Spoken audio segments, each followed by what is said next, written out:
Assalamualaikum warahmatullahi wabarakatuh. Salam bahagia, salam guru penggerak. Berikutnya mohon izin untuk mempresentasikan tugas ruang kolaborasi modul 1.3 pernyataan prakarsa perubahan oleh kelompok 2. Aktor pendukung kami ada Budiah sebagai fasilitator, Pak Abai sebagai pengajar praktik, dan ada Budani sebagai pengajar praktik. Berikutnya kami dari kelompok 2 atau tim Hore 2 ada Pak Bastian sebagai presenter, Bu Rina sebagai moderator, Bu Isnaini menangkap, dan Bu Ani sebagai pencatat. Masing-masing dari anggota kelompok memiliki visi. Adapun visi-visi kami yaitu sebagai berikut. Pak Bastian Nursi memiliki visi terwujudnya insan bertakwa dan cendekia.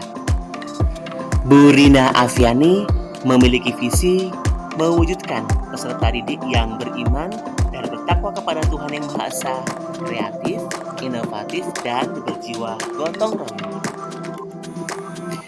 Bu Isteni Nurrohmah memiliki visi terwujudnya peserta didik yang religius, berakhlak mulia, cinta lingkungan, kreatif, dan mampu mengikuti perkembangan teknologi. Bu Ani Yuliati memiliki visi terwujudnya peserta didik berakhlak mulia dan cerdas. Berdasarkan hasil diskusi, adapun visi yang kami sepakati adalah mewujudkan peserta didik yang religius dan cendekia. Untuk menyusun prakarsa perubahan berdasarkan misi yang sudah kami sepakati, kami menggunakan pertanyaan-pertanyaan dengan metode ATAP untuk memantik berbagai kompetensi, tantangan, dan situasi yang ada pada diri kami masing-masing. Di antaranya, dari sisi kepala sekolah dan guru, kekuatan potensi apa yang sudah dimiliki, berikutnya program apa saja yang sudah berjalan dan bisa menguatkan visi di atas. Pertanyaan ketiga, apa peran dari kepala sekolah dan guru yang bisa membuat visi di atas terlaksana. Dan yang terakhir, berdasarkan 6 dimensi profil pelajar Pancasila, elemen-elemen apa yang bisa kita integrasikan pada visi di atas. Hasil jawaban pertanyaan dari nomor 1 adalah sebagai berikut. Dari sisi Pak Bastian, dari sisi Bu Rina, dari sisi Bu Ani, dan dari sisi Bu Isnaini. Pada pertanyaan nomor 2, apa saja program yang sudah berjalan di sekolah Bapak Ibu yang bisa menguatkan visi di atas? Jawaban dari masing-masing kami adalah sebagai berikut. Dari Pak Bastian, Bu Rina, Bu Ani, dan Bu Isnaini. Pertanyaan nomor 3, apa saja peran dari kepala sekolah dan guru yang bisa membuat visi di atas terlaksana? Jawaban dari Pak Bastian, jawaban Bu Rina, jawaban Bu Ani, dan jawaban Bu Isnaini. Pertanyaan tematik yang terakhir, berdasarkan 6 dimensi profil pelajar Pancasila, elemen-elemen apa yang bisa kita integrasikan pada visi di atas? Jawaban dari Pak Bastian, Bu Rina, Bu Ani, dan Bu Isnaini. Berdasarkan jawaban dari pertanyaan-pertanyaan pemantik, kami memformulasikan 3 prakarsa perubahan. Pertama, mewujudkan peserta didik yang bertakwa melalui program tuntas ibadah dengan faktor kesadaran. Yang kedua, menguatkan kemampuan literasi peserta didik melalui program Mading Kita. Yang ketiga, menstimulasi berpikir kritis dengan penyediaan pojok baca di setiap kelas.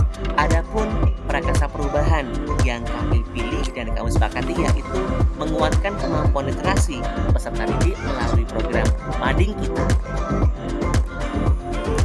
Berikutnya kami membuat kanvas bagja dengan hasil sebagai berikut.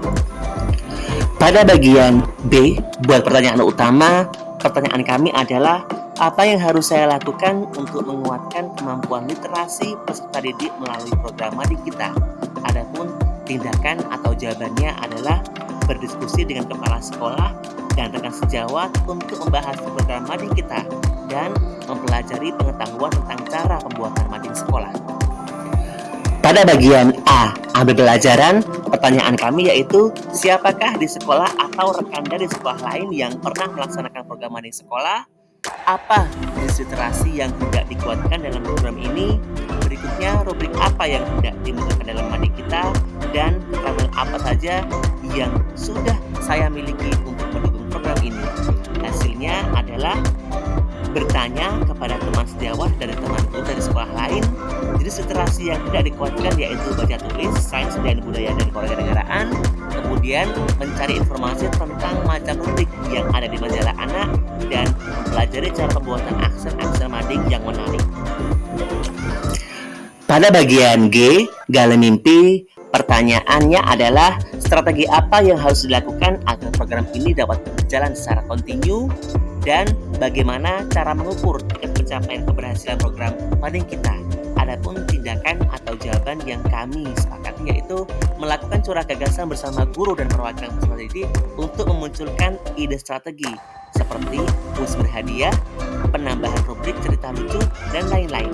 Berikutnya, merancang data deskriptif dan kualitatif melalui wawancara atau pengisian kuesioner. Pada bagian J, jabarkan rencana, kami menghasilkan pertanyaan, tindakan nyata apa yang pertama kali dilakukan untuk program mading kita, berapa hari waktu yang diperlukan dalam pembuatan mading, kelas berapa saja yang akan kita libatkan pada launching perdana mading kita, dari mana sumber dana yang digunakan untuk program ini. Adapun gambaran tindakan atau jawaban pertanyaannya adalah menentukan koordinator dan pembantu, merancang anggaran yang bisa dimasukkan dalam Arkasbos, merancang desain dan rubrik yang cocok, membeli bahan dan perlengkapan yang diperlukan, dan menyepakati lini masa mading kita. Pada bagian yang terakhir yaitu A, atur eksekusi, pertanyaan yang timbul adalah siapa yang akan dilibatkan dalam program ini, apa saja peran yang dibutuhkan dalam program ini. Adapun tindakan atau rencana penyelidikan adalah semua warga sekolah, koordinator atau pimpinan redaksi yang berasal dari murid dan guru. Demikian presentasi dari kelompok 2. Semoga bermanfaat. Terima kasih kami ucapkan. Wassalamualaikum warahmatullahi wabarakatuh. Salam bahagia.